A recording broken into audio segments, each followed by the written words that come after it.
Okay, so in the last video we mounted the Arduino, we cabled up the Arduino to the Raspberry Pi, and the next thing that was remaining was the installation of the power supply. What we're going to do is cable these two 5-volt lines together. There's going to be another 5-volt line that's going to come out for the display, and the 12-volt line is going to go in. We're also going to add a smoothing capacitor on the power line just for extra precautions, because we want nice clean power going to these boards, and bikes power supplies can be fairly noisy. So let's get on with mounting the power supply, then we're going to mount the display, and then we're finally going to complete the stage 1 build by booting it up for the first time, running some basic tests, and continuing to additional test to make sure all the inputs work, speed, RPM and everything like that works. So let's get on.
So that is the power supply mounted.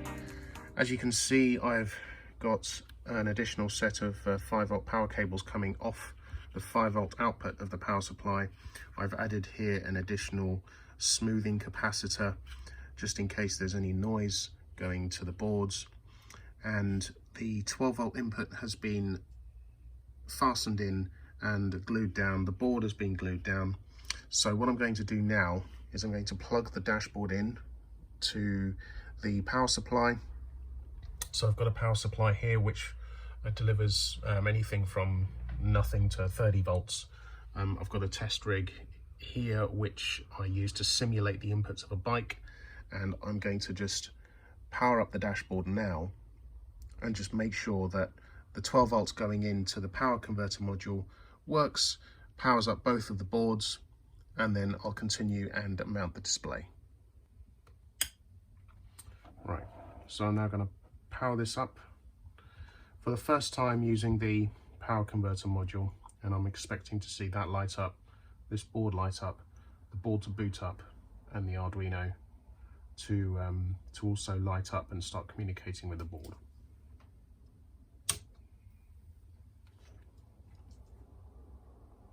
And there we go. You can see that there's activity there, so that's booting up.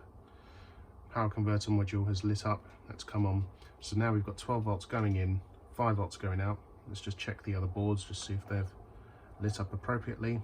So I can see that there's the serial communications that's happening between this board is happening because it's flashing away. I can also see the Bluetooth module is in standby mode, and I can also see the memory module is lit up and that's got power too. So that's a good first power up test. So what we're going to do is mount the display now, and that'll sit on the top, and we can power up the unit again with the display.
Okay, so as you can see, the display is now connected and mounted.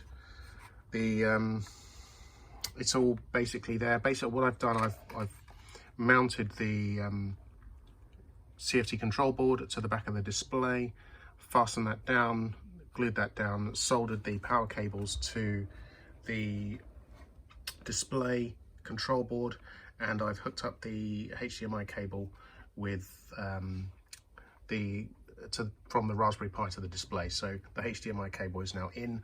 So what I do now is a first power up test, which is powering up everything, which will be the Raspberry Pi, the Arduino, and this is basically a full test now, just to make sure everything works and boots up as expected, and the buttons work and the dash operates. So let's do that. Let's hit the power. So we're outputting 12.5 volts, and there we go. And that's a successful boot. So what I'm going to do now is I'm just going to, at the moment I don't have control buttons mounted, so that's part of final assembly, but I'm just going to test and make sure that I can just set the odometer to just any arbitrary value. That tells me that the control buttons are working, and then I'm just going to run some basic tests on the functionality of the speedometer and rev counter and all the other features. So let's do that now. The red and grey wires are the select buttons, so touch them together, look at that, there you go, you can see those numbers are going up. The green and white wires are the option buttons, so the option button should move the cursor along, there we go.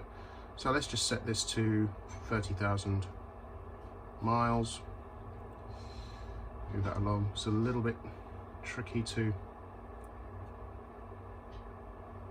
get this, but that's already proved to me that the option and select buttons, at least the wiring, is working.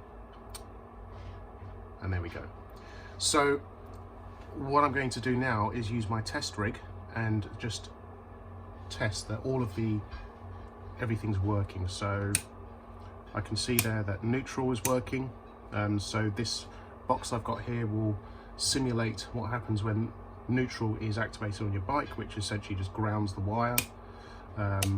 Oil level is working, the high beam light is working, left indicate, right indicate, that's all working. I'm just going to test the ambient temperature sensor, make sure that's all good. So got it here, just going to simply just put it in my hand. You see the temperature rise here quite quickly, and that is working just fine. And the other thing I'm going to do is power up the signal generator, and I'm going to simulate some signals going to for RPM and speed. So let's do that. So if I stick it in neutral, I'm going to simulate some signals to test the speedometer and test the rev counter. So let's power up the signal generator.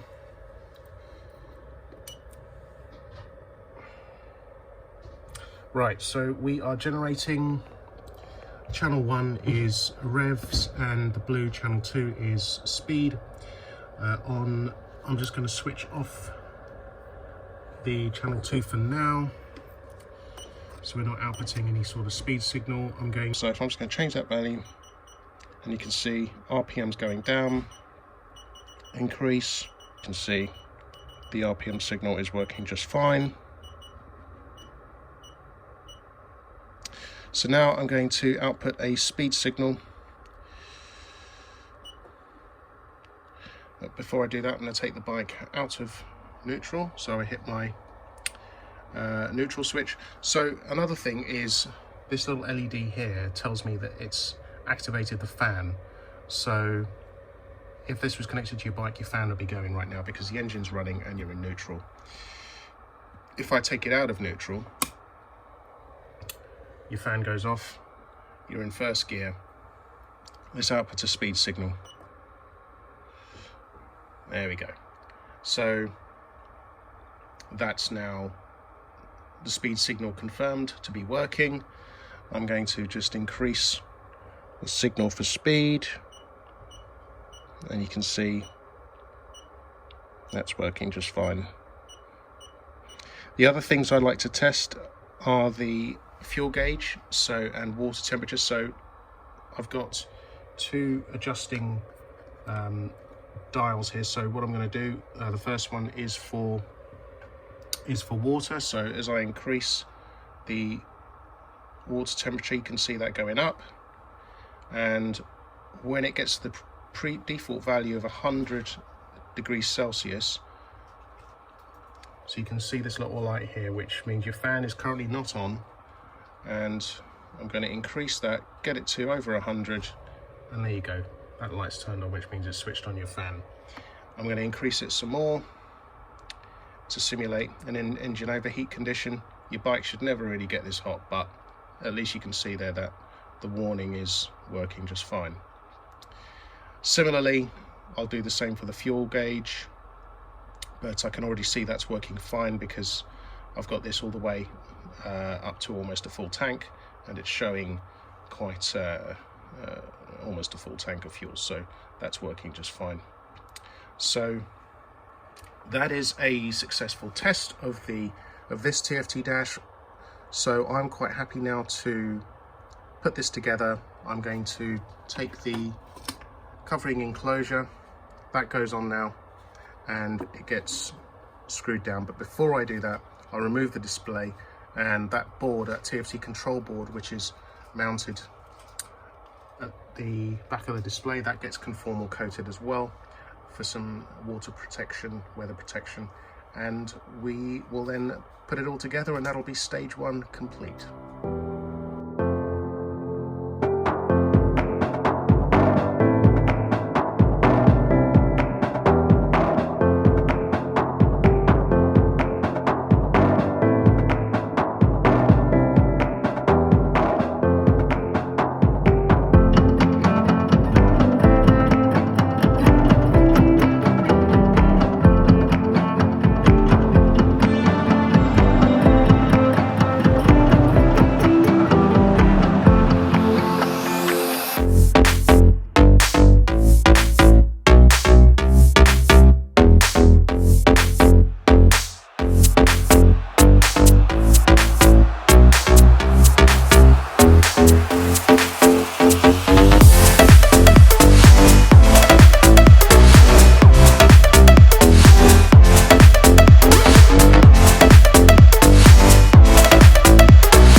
So that's it. That is stage 1 assembly complete. That is the screen has been mounted, it's been conformal coated.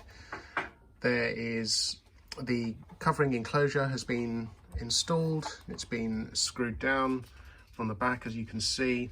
The battery cover for the replaceable battery has been installed, and it's had multiple power-up tests. I've tested all the inputs using my test rig here and my signal generator there. So that is good to go. That is good for a final assembly.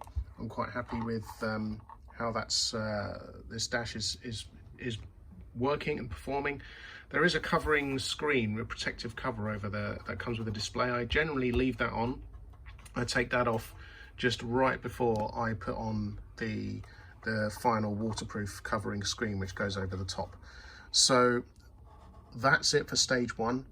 What I'll do next in the next video is talk about final assembly, and final assembly will be making up the screen that goes over the top of the waterproof covering screen, and that's sealed to the edge here. And finally installing the buttons, because we need control buttons, and at the moment we have a set of 3D printed buttons here. There's a whole load of supports in there which I need to remove, and we'll need to install the buttons. And finally the light sensor gets installed at the back here. So we'll have a light sensor which gets installed and then glued into this little bit there. And these bolts are removed. Don't need these covering nuts on there anymore, because that was just to fasten the bolts down whilst they were drying. Some double-sided adhesive goes on here so you can mount your side covering panels. But as for the stage one, that is complete. So that is TFT Dash stage one build.